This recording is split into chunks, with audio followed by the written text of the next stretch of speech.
stay with us, and we'll be right back, and we'll always have something fun going on. We'll be right back with you. RJ Comer and Nightly Suicide.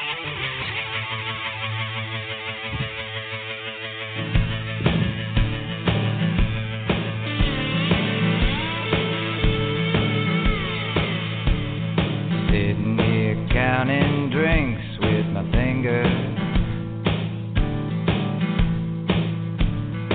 line them up again, start counting them with my toes. I can't do the math no more, I should be calling it quits for sure. Instead I tell the barkeep, hey, let's have a few more of those. Never cared if I lived or died, but this nightly suicide keeps me alive till I decide it's time to go.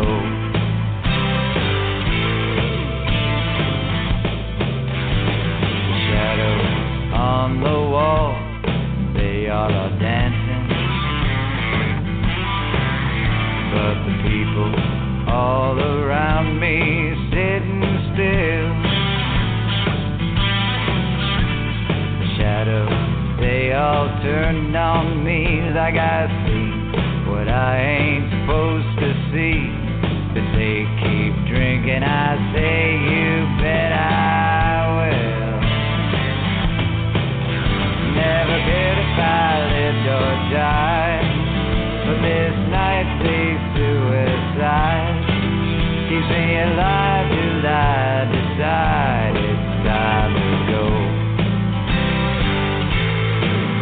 I've loved some, fought some, drank some, that's what my life's been about. Went south, went wrong, went down, but now I know what I can't live without. In the glass behind the bar, I see the future. Through the shot glass in my hand, I see the past. I'm sharing a bottle with a ferryman, saving a coin for his bony hand, but he can wait by the river until I drunk my last. Never cared if I lived or died, but this nightly suicide keeps me alive till I decide it's time to go. This nightly suicide keeps me alive till I decide, till I decide it's time to go.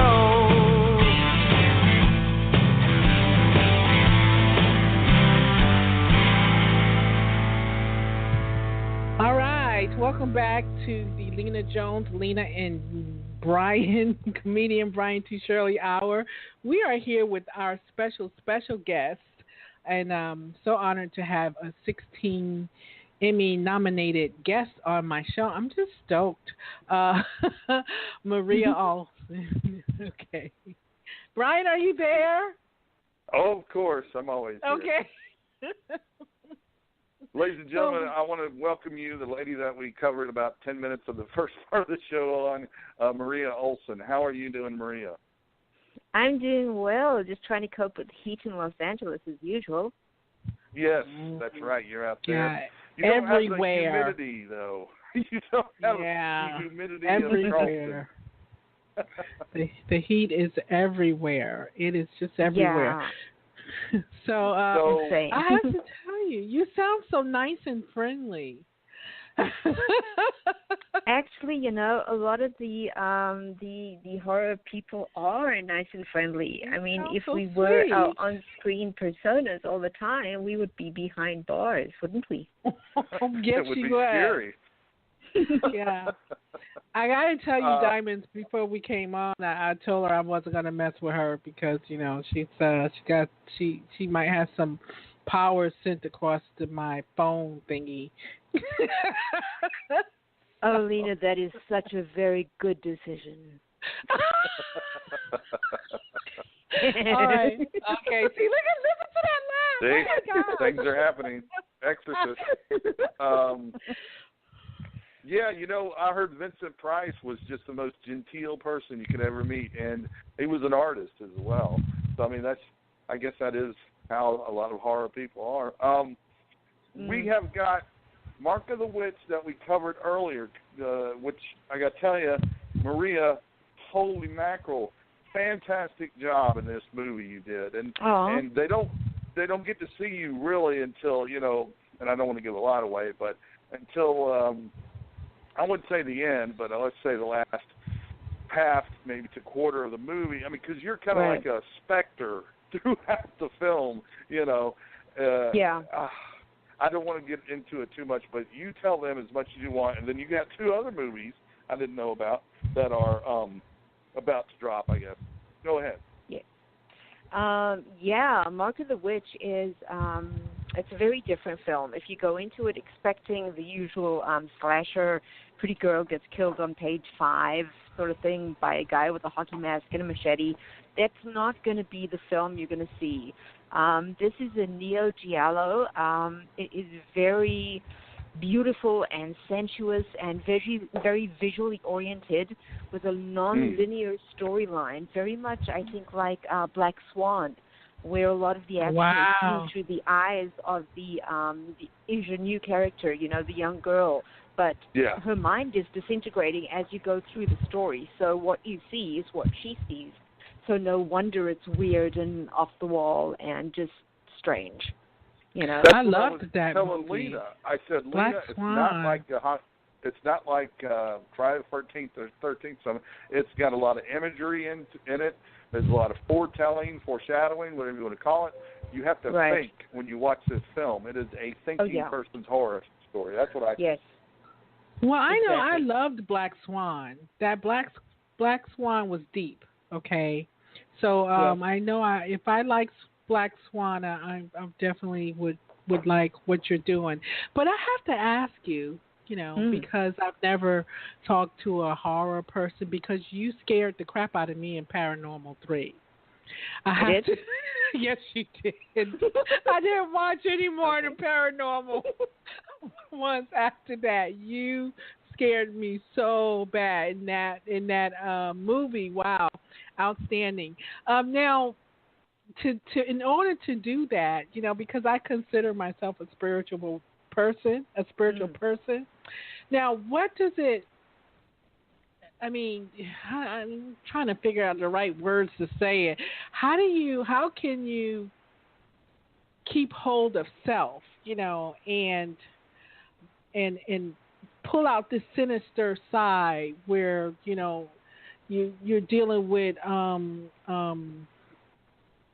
spells and just evil, an evil spirit bringing it forth and doing it so well. Where do you have to be spiritually to be able to do that? Does that make any sense? Can I make sense? Kinda, yes. And that's actually a very interesting question. Okay. I wouldn't class myself as a religious person, but I would class myself as a spiritual person. I literally believe in kindness and compassion to everyone and treat everyone as you would like to be treated. So that's my mind base, where I come from when I approach any character. For the human characters, and I generally classify the roles I play into human and non-human. For the human characters, I find something within them to justify their behavior and to convince myself that their behavior is right and justifiable. And my choices there are usually based on love, actually. And I think the best example of that will be my role in I Spit on Your Grave, Deja Vu, where my character does absolutely horrible things, but it's all because of love. Okay. And the non-human characters, well, you cannot really classify them in human terms because they have different different agendas, different objectives, different ways of understanding things. Mm-hmm. And so, like the witch in Margaret the Witch, she's not human. You know, she's pretty much possessed. She's something very different. So that can be more evil for evil terms, if you understand what I mean. Yeah. I'm not trying to be a person trying to justify why I'm bad. I'm a possessed person, or I'm a demon-driven person. And that's why she makes the choices and she does the things she does. Oh, wow. Wow, that's deep. Now, and do they teach you any special tricks or that you would do to prepare yourself for these type of roles? Wait. What now? Teach? I took a couple of drama classes in high school, but that was it. Really? Yes. Wow. So you didn't go to the New York School of Theatrical Horror making thingy? No, not me. Sorry, you got me confused.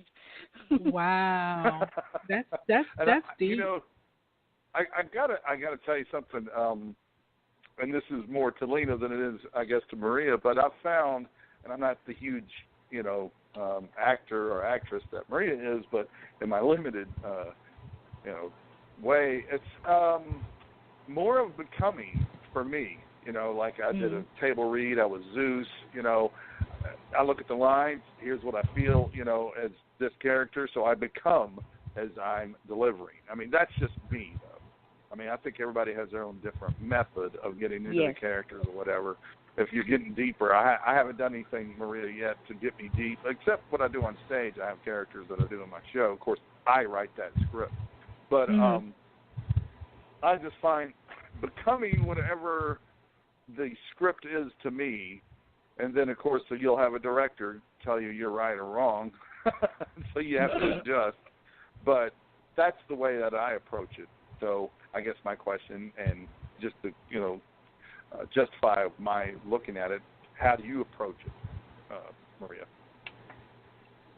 How do I approach it? Right. I find the emotion in the situation, in the scene, and I try to understand why the character is acting or reacting the way that they are based on what emotions are flying around in the scene. And once I understand that and I put myself literally in the emotional shoes of the character, then what happens comes naturally. It's not acting, it's reacting. Right. I got you. Okay. Yeah. But do you have to pull from somewhere, though? Let's say like it's a very painful, emotional thing.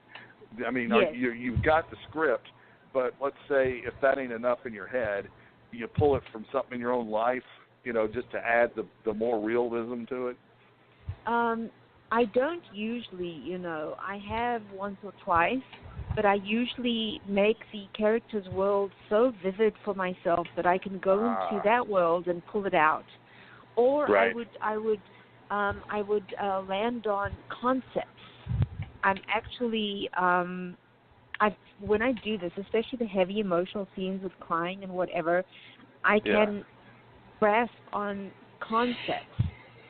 Like the last time you see someone or the last time something happens, and just explore that in every aspect and how sad that can be.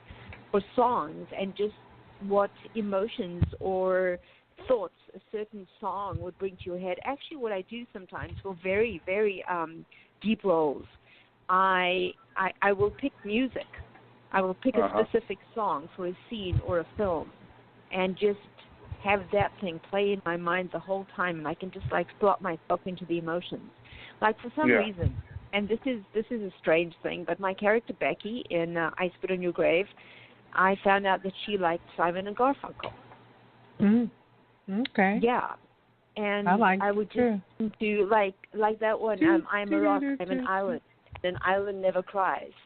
Rock feels no pain. And that's like the thing she would say to herself before she did everything. I feel no pain, I never cry.